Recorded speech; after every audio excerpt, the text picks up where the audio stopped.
नमस्कार मित्रांनो, मराठी कलासृष्टी पुन्हा हादरली आहे। कला विश्वातून एक दुःखद बातमी समोर आली आहे, कारण एका ज्येष्ठ अभिनेत्रीचे दुर्दैवी निधन झाले आहे।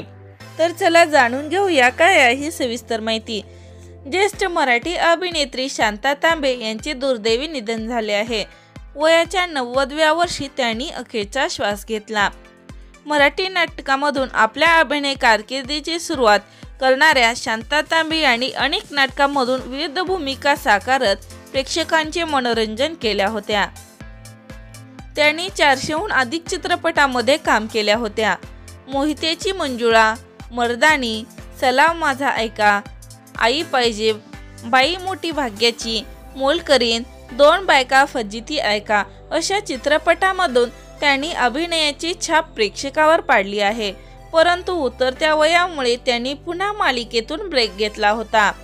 शांता तांबे यांच्या निधनाने मराठी चित्रपटसृष्टीवर मोठी शोककळा पसरली आहे। तर मित्रांनो, आपल्या चॅनलकडून मराठी अभिनेत्री शांता तांबे यांना भावपूर्ण श्रद्धांजली। अशा चालू घडामोडी पाहण्यासाठी चॅनलवर नवीन असाल तर लाईक करा, सबस्क्राईब करा, शेअर करा। तोपर्यंत धन्यवाद।